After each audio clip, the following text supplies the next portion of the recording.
పూర్తయ్యేదాకా ఉన్నాయి.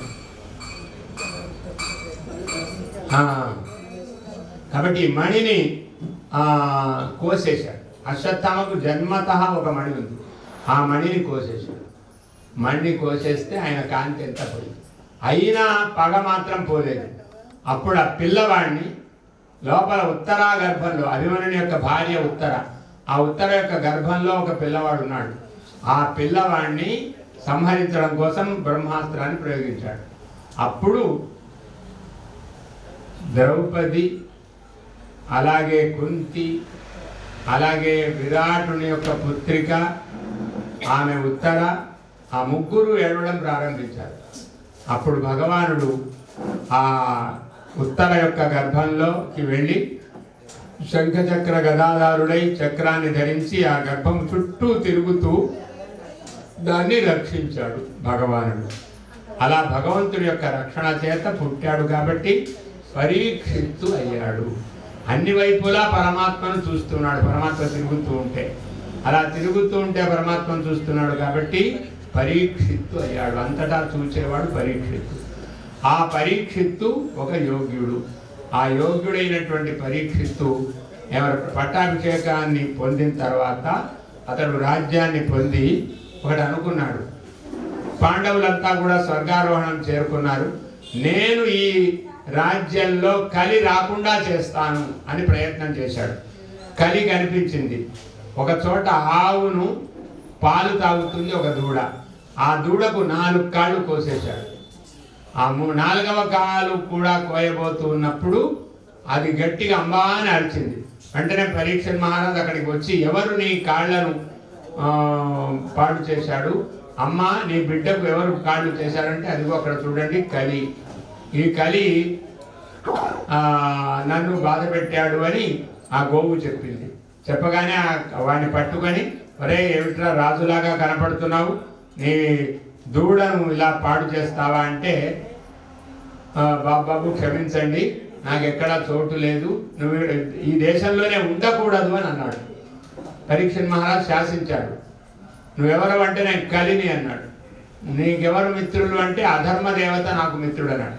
నువ్వెక్కడ ఇక్కడ ఉండకు, వెళ్ళిపో, పారిపో అంటే, ప్రభు మీరు అందరినీ పరిపాలించేవారు కదా, నన్ను కూడా పరిపాలించండి.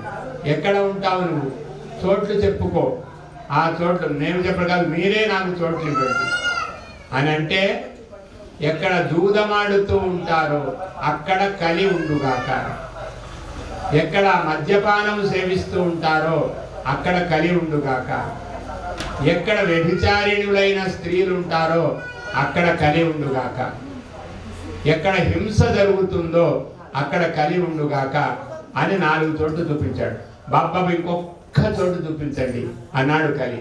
అప్పుడు సరే, ఎక్కడ బంగారం ఉంటుందో, బంగారం అంటే డబ్బు అన్నమాట, ఎక్కడ డబ్బు ఉంటుందో అక్కడ కూడా అని 5 చోట్లు చూపించాడు. 5 చోట్లలోనే ఉన్నటువంటి అతను ఆ విధంగా ఉంటూ ఉండగా పరీక్షణ్ మహారాజు గారి తలలోకే ఎక్కాడు ఆ కలి. వేట వెళ్ళడానికి వెళ్ళినప్పుడు ఆ తలలో ఉన్నాడు. తలలో కిరీటం పెట్టుకొని వెళ్ళాడు. కిరీటం పెట్టుకొని వెళ్ళవచ్చు, లేకుండా కూడా వెళ్ళవచ్చు. యుద్ధం చేసేటప్పుడు కిరీటం పెట్టుకోవచ్చు, కానీ వేట వెళ్ళేటప్పుడు కిరీటం అక్కర్లేదు. పశువులతో యుద్ధం చేసేటప్పుడు ఎందుకు కిరీటాలు అవన్నీ చూస్తారా, వాళ్ళు ఏం చేస్తారు. మనుషులతో యుద్ధం చేసేటప్పుడు కిరీటాలు అవన్నీ పెట్టుకోవచ్చు, కానీ టీవీ చూసి ఓడిపోతారు కొంతమంది. కాబట్టి అలా అప్పుడైతే వెళ్ళొచ్చు, కానీ పశుపక్షి వికటాలతో యుద్ధం చేసే వేటకు వెళ్ళేటప్పుడు కిరీటం ఎందుకు పెట్టుకున్నాడు. అక్కడికి వెళ్ళి చాలా మృగాల్ని సంహరించేసి వచ్చి ఆ పరీక్షణ్ మహారాజు దప్పికై ఒక చోట ఆగాడు. పక్కనే ఒక నది ఉంది.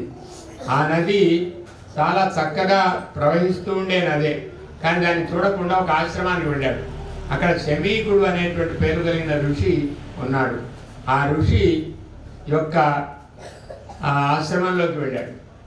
వెళితే అక్కడ ఆ ఋషి తపస్సు చేస్తూ ఉన్నాడు. ఇదేం తపస్సు, నాకు దప్పి అవుతున్నప్పుడు తపస్సు ఏమిటి, నాకు కోపం వచ్చేసింది. అంటే అక్కడ చచ్చిపోయిన పాము ఎక్కడో ఉంటే దాన్ని తీసి మెడలో వేసేసి వెళ్ళాడు. అది పిల్లలు ఎవరో చూచారు అక్కడ ఆశ్రమంలో. రాజుకు వాళ్ళు నీళ్ళు ఇవ్వలేదు, కానీ ఆ పిల్లవాడికి మాత్రం చెప్పారు, బాబు బాబు మీ నాన్నకు ఎవరో మెడలో పాము వేసి వెళ్ళిపోతున్నారు అని అంటే వెంటనే ఈ పిల్లవాడు అక్కడే నిలబడి, ఎవడైతే మా నాన్న యొక్క మెడలో పాము వేశాడో ఆ పాము వేసినటువంటి వాడు 7 రోజులలో మరణించాలి అని శాపం పెట్టాడు. అలా పరీక్షిత్ మహారాజు గారికి శాపం వచ్చింది. వెంటనే ఈ శమీక మహర్షి ఒక శిష్యుని పంపించి, మా పిల్లవాడు తప్పు చేశాడు, మీరు దయచేసి 7 రోజుల్లో మరణిస్తారు, మీరేం చేసుకోవాలో మంచి పనులు చేసుకోండి, మరణించేటప్పుడు వైద్యశాలలకు మాత్రం పంపించకండి, మీరు కూడా వైద్యశాలకు వెళ్ళకండి, ఎలాగూ మరణించేవాళ్ళు మరణిస్తారు, ఇంకా వైద్యశాలకు డబ్బులు పెట్టడం ఎందుకు, ఏదైనా ధర్మకార్యాలు చేయిస్తూ ఉండండి, లేదా భాగవతము వినిపించవచ్చు, భగవంతుని యొక్క నామాన్ని వినిపించవచ్చు, ఎవరికైనా దానం చేయవచ్చు అంతే తప్ప చేతకాని సమయంలో వైద్యశాలలో పెట్టి మా తల్లిదండ్రులకు మేము సేవ చేశామని నిరూపించుకోవడం కోసం, ప్రకటించడం కోసం సేవ చేయనక్కర్లేదు. మీకు అవకాశం ఉంటే యథాశక్తిగా సేవ చేసుకోండి, మీరు కూడా వైద్యశాలలో చేరకండి, ఎలాగూ 7 రోజులలో మీరు మరణిస్తారు, మా పిల్లవాడు అజ్ఞానంతో శాపం ఇచ్చాడు, మీకు క్షమించండి అని ఒక కబురు చేశారు. వెంటనే మహారాజు గారు కూడా చాలా బుద్ధిమంతుడు, ఆ మాటలు విని, నేను గంగా తీరములో హరిద్వారం అని శుక్థల్ అని ఒక పేరు ఉంటుంది, శుకస్థలం అని, ఆ శుకస్థలం అనేటువంటి పేరు చేత హరిద్వారం దగ్గర అక్కడ తాను ప్రాయోపవేశుడై ఉన్నాడు. ఆ సమయంలో అందరినీ అడిగాడు పరీక్షిత్ మహారాజు. ఏమడిగాడు? అదే మీకు చెప్తాను శౌనకాది మహర్షులారా. ఏమిటది? నేను 7 రోజుల్లో మరణిస్తాను. పరీక్షిత్ మహారాజు అన్నాడు, నేను 7 రోజుల్లో మరణిస్తాను. అప్పుడు ఆ ఋషులంతా, అక్కడికి వచ్చిన వాళ్ళంతా అన్నారు, మీరు 7 రోజుల్లో మరణించడం కాదు బాబు, మేము అందరం కూడా 7 రోజుల్లోనే మరణిస్తాం. ఎందుకంటే మాకు ఉన్నవి ఎన్ని రోజులు? 7 రోజులే. మనకు కూడా 7 రోజులే కదా. ఆది, సోమ, మంగళ, బుధ, గురు, శుక్ర, శని 7 మనకు కూడా. కాబట్టి పరీక్షిత్ మహారాజు గారికి కూడా 7 రోజులే, మనకు కూడా 7 రోజులే. కాబట్టి అందరికీ 7 రోజులే స్వామి మరణించడం అని చెప్పారు వాళ్ళు. అలా అయితే నాతో పాటు మీరు ఆలోచించండి, మీతో పాటు నేను ఆలోచిస్తాను. మరణించడం అంటే భయము లేకుండా ఉండాలి. ఎలా? మరణించే మనిషి ఏమి చెయ్యాలి? మరణించేటువంటి వాళ్లకు ఏమి సద్గతి? వీళ్ళు మనుషులు మరణించకుండా ఉండలేరా? ఎలాగా? ఇవి 4 ప్రశ్నలు నాకున్నాయి. కాబట్టి మీరు మేము మనందరం ఆలోచిద్దాం. ఒకరోజు అయిపోయింది, ఈరోజు ఇలాగా మనము పూర్తి చేసుకున్నాం. మనిషి సూత శౌనకాదులలో శౌనకాదులు అడిగిన ప్రశ్న కూడా ఇదే, యత్ సారం తద్బ్రూహి. ఏది సారమో అది నాకు చెప్పండి. ఇదే సారం. కనుక ఈ సారాన్ని నేను చెప్తాను అని అంగీకరించినటువంటి శ్రీ శుకుల వారు దైవికంగా వచ్చారు. వీళ్ళందరిని అడుగుతున్నాడు. అప్పుడు ఆ శ్రీ శుకుల వారిని చూడగానే అందరూ స్వాగతించారు. మీరే చెప్పాలి, మీరు చెప్తే మాకు అర్థమవుతుంది, కాబట్టి మీరు చెబితే మేము అంగీకరిస్తాము అని ఈ శౌనకాదులు కూడా కోరారు. ఈ శౌనకాదులకు ఈ సూతుడు కూడా చెబుతున్నాడు. ఈ పరీక్షిత్ మహారాజు ఆ పరీక్షిత్ మహారాజు కూడా అడిగాడు. కాబట్టి ఇది మనం వింటున్నాం. భాగవతములో 2 స్కంధాల నర విషయాలు మనం చెప్పుకున్నాం. రేపు ప్రొద్దున మనము హిరణ్యకశిపు వృత్తాంత వరాహస్వామి వారి యొక్క అవతారముతో ప్రారంభం చేసుకొని మనము ముందు కార్యక్రమాన్ని పూర్తి చేసుకుందాం. ఈ రోజునే ఆ వరాహస్వామి మాట చెప్పుకుందాం. స్వయంభువ మనువు శతరూప వాళ్ళు పుట్టారు కదా, వాళ్ళు అడిగారు బ్రహ్మ, నేనేం చెయ్యాలి? యజ్ఞం చేయాలి. యజ్ఞానికి భూమి ఉండాలి కదా, భూమి ఉంది కదా, ఎక్కడుందని కనిపించడం లేదు. అదే రే నేను సృష్టి చేయడంలో మురిగిపోయి ఎక్కడ భూమి ఉందో, భూమి లేని చోట సృష్టి చేశాను, భూమి ఉన్న చోట సృష్టి చేయడం మానేశాను అని ఆశ్చర్యపడి ఆ భూమి కోసం వెతుకుతూ ఉంటే అనుకోకుండా ఆ బ్రహ్మదేవుని యొక్క నాసారంధ్రము నుంచి ఒక పెద్ద తుమ్ము వచ్చింది.